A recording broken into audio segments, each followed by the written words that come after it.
Hello, folks. Today's episode of the JRE review, I'm reviewing episode 1304, Brendan Schaub's conversation with Joe. Brendan is a regular. He's on all the time. Great guy.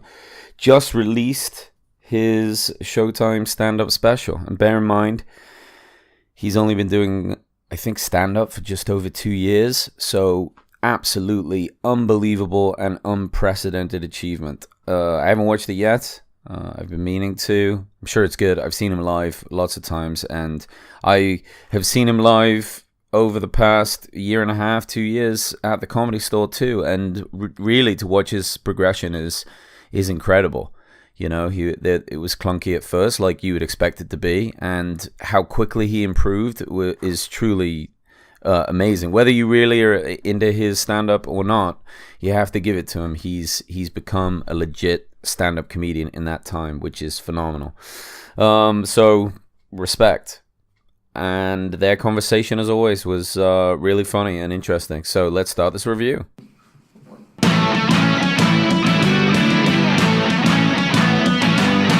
Welcome to the Joe Rogan Experience Review, where each week I review every single episode of the Joe Rogan Experience. What more do you want? It really is funny to think of Brendan Schaub, because I knew him, I didn't know him, but I saw him on that season of The Ultimate Fighter that he did.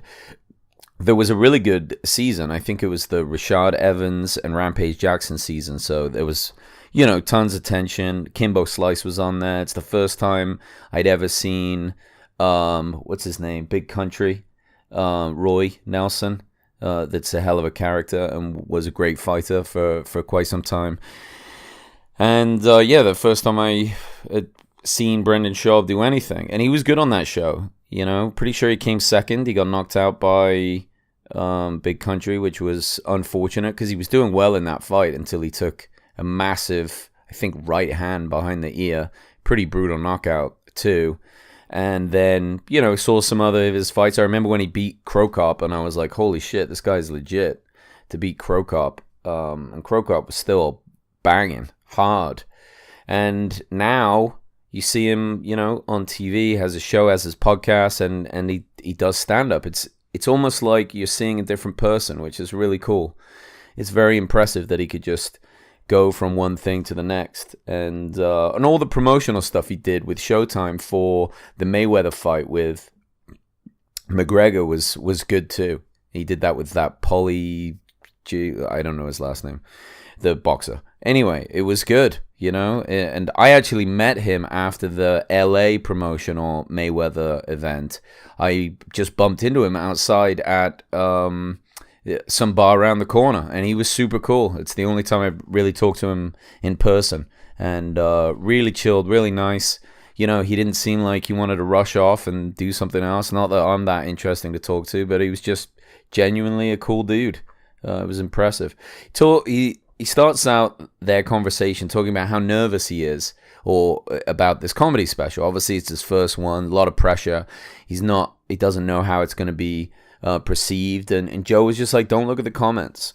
And it's one of these echoing events that you hear on from these guys is don't look at these comments. And it's kind of like one of those things.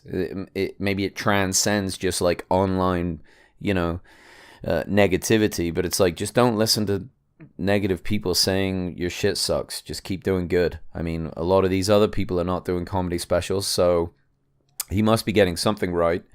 And Brendan talks a little bit about why he doesn't like to get into these conflicts online or like hit back at these trolls, because it stresses him out. And it does. If you find you talk shit about people, or you do it for a long time and you start arguing with people all the time, it's just stressful. I don't know if you remember when Brendan was having a bit of an online Twitter fight with Dana, and he said it was just like too much. He didn't like it. Too much on his mind. I mean, it's cool to drum up some controversy. I think Dana White handles it really well. He likes to go at people and kind of it gets a kick out of it.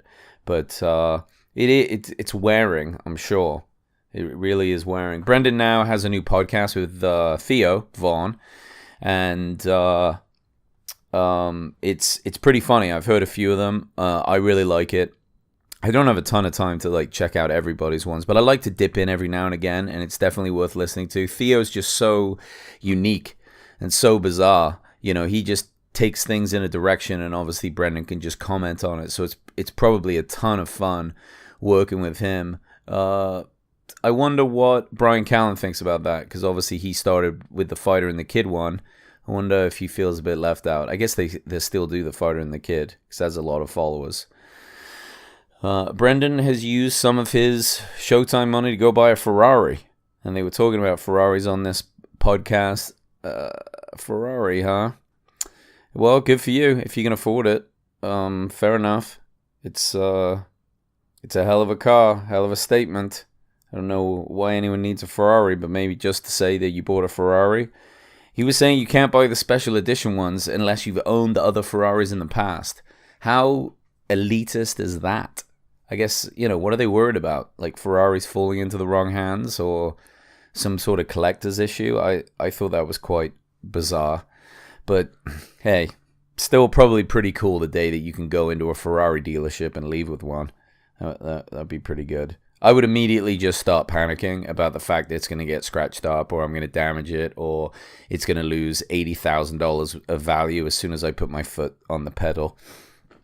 Because it's these guys, obviously they get into the fights. Start talking about Deontay Wilder and his recent massive knockout. If you're into boxing and you don't know about this, you got to watch it. First round, smashed the guy. Unbelievable. And they're saying it might be the new Mike Tyson. That would be freaking sweet. The heavyweight division of boxing has needed that for some time. And the fact that it could be opening up that way is really impressive. Deontay is an intense dude. Really intense. I mean, he was chilled on Rogan's podcast. He was quite a sensitive and touch guy. But when it comes to his interviews, when he's talking about winding up for fights, I mean, he's terrifying. And to think that he doesn't get in the head of his opponent, it must be impossible. Because the way he hits, and then he talks about wanting to kill someone, I'm like, Jesus. Awful. You know, they brought up the Sage knockout again. Fighting Cosmo, who is a ridiculously good Muay Thai guy. I feel for the guy. I mean, they talk about it being a bad matchup. But they put the best guys against the best guys when they're matching people up, and it obviously was a bit of a mismatch, but it could have gone any way, I guess.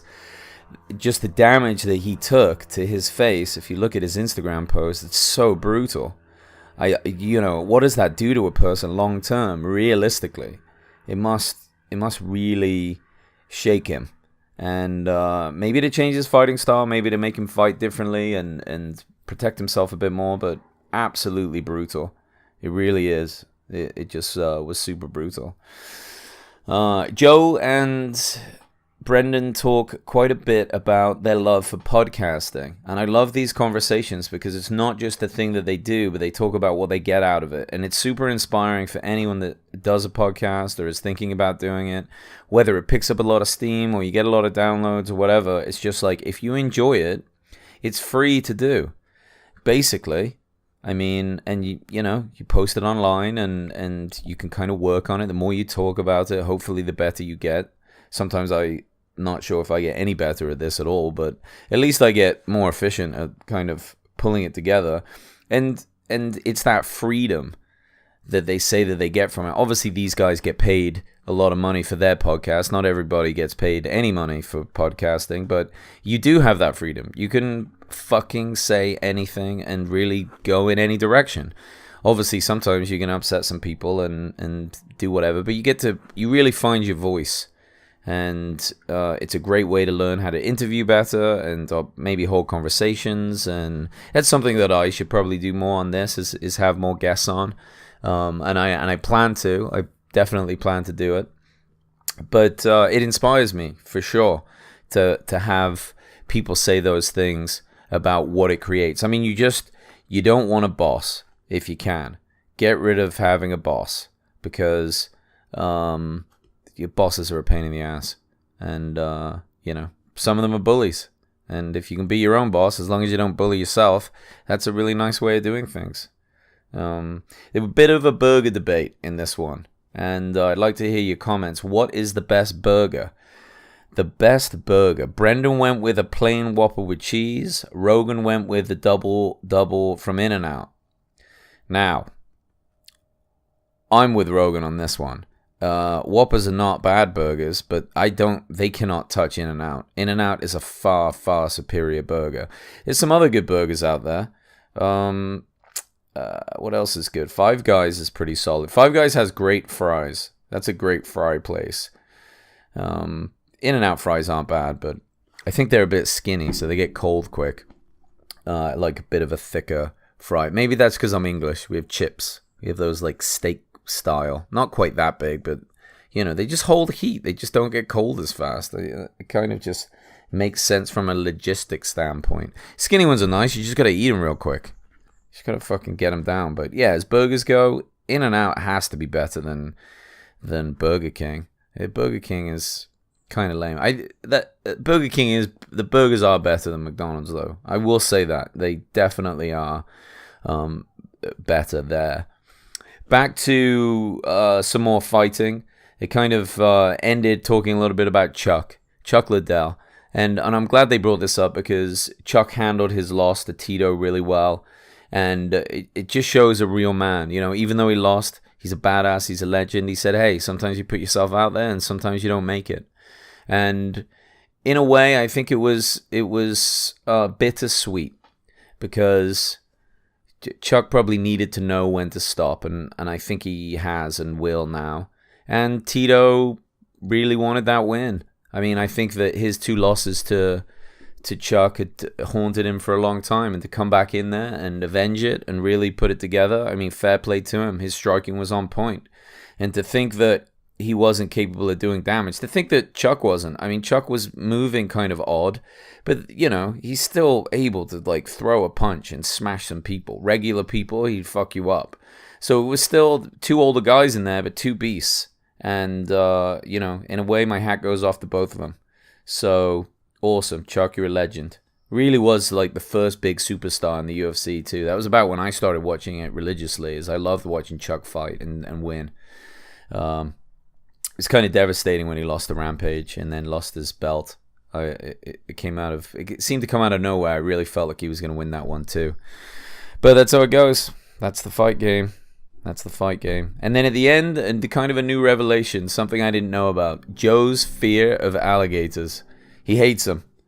He fucking hates them. He wants to kill them all. He says that I think his pool cue case and most of his belts are made of gators. And this comes from his time growing up in Gainesville, Florida, where he was like, fuck gators. He sees them, they're dinosaurs, they're terrifying. I'm with him on this. I don't trust those fucking things.